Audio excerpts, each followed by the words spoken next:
रणवीर जी, आप जानते हैं मुझे? आराम से बात करिए। आप जानते हैं मुझे? ऐसे बात की जाती है। आप नीचे आइए, सब ठीक है, जानने की कोशिश कीजिए। आप अभी ये नशा सत्ता का उतर जाए। अरे चलिए आप जाइए, बिना मतलब वाली बात न करिए, जाइए। नहीं तो फिर क्या बिना करना? मतलब वाली बात न करिए, जाइए। ये आप मुझे नहीं दिख रहा है। कहाँ आप सड़क पर हैं? सड़क पर हैं आप? सड़क पर हैं आप? सड़क पर हैं आप? अरे और सब मुझे बता रहे हैं, फालतू बात आप दिखाएंगे। एक बार इन तस्वीरों को देखिए।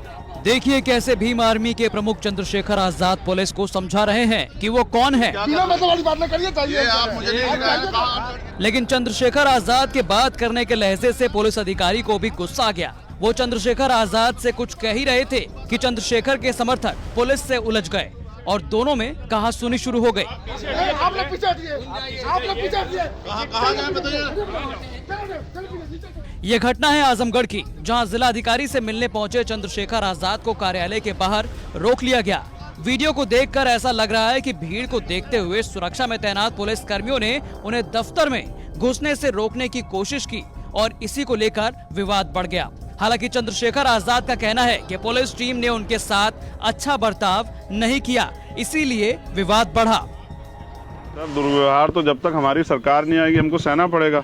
यहाँ तो लोकतंत्र में जहाँ जनता को सम्मान करना चाहिए, वहाँ अधिकारियों के दफ्तर के बाहर उन्होंने असल में मैंने मास्क लगाया हुआ था। ये प्रधानमंत्री जी का आदेश है कि 2 गज दूरी, मास्क है जरूरी, वो खुद तो नहीं लगाते, मैंने लगाया था।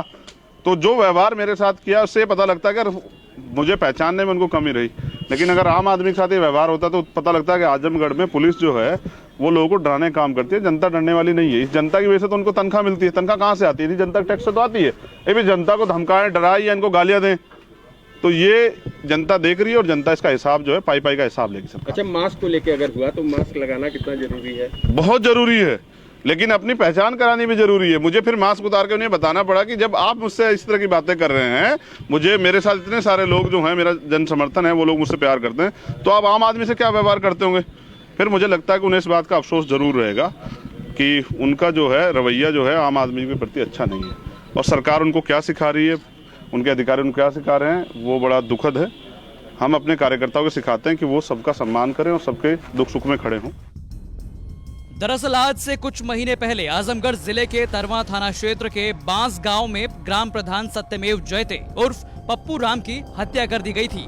सरकार ने मामले की गंभीरता को देखते हुए आजमगढ़ जिले के पुलिस अधीक्षक त्रिवेणी सिंह का तबादला कर दिया था और पीड़ित परिवार को सहायता देने की बात कही थी।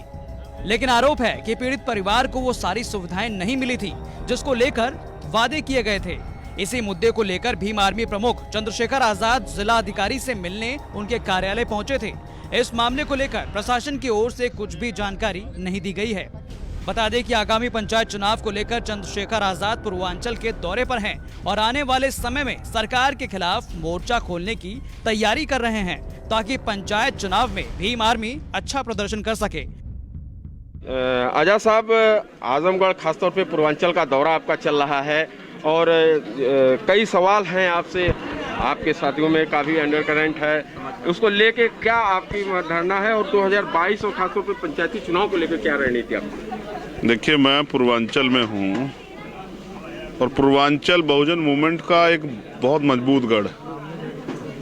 मैं पिछली बार भी पूर्वांचल आया था जब आजमगढ़ स्पेशल, जब बांस गांव में प्रधान थे सत्यमेव जयते, उनकी हत्या हुई थी। तब प्रशासन के लोगों ने मुझे टोल टैक्स पर रोक दिया था और मुझसे ये कहा था कि हम लोग न्याय सुनिश्चित करेंगे, आप बेफिक्र रहिए। तो मैं फिर वापस यहाँ आया हूँ क्योंकि अपने लोगों से मिलने के लिए उनसे मुलाकात नहीं हो पाई थी और पंचायत चुनाव की तैयारियाँ चल रही हैं। उनको डायरेक्शन देने किस तरह से हमें पंचायत चुनाव लड़ना है और किस तरह के प्रत्याशी हमें पंचायत चुनाव में उतारने हैं।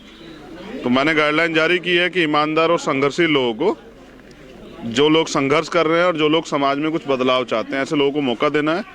पैसे को प्रायोरिटी नहीं देनी है। कोई भी कार्यकर्ता अगर पैसे लेगा किसी प्रत्याशी से, अगर ये मेरी जानकारी में आएगा तो उसको, वो कार्यकर्ता जो है उसको संगठन से निष्कासित किया जाएगा। आजमगढ़ से राजीव कुमार की रिपोर्ट, यूपी तक।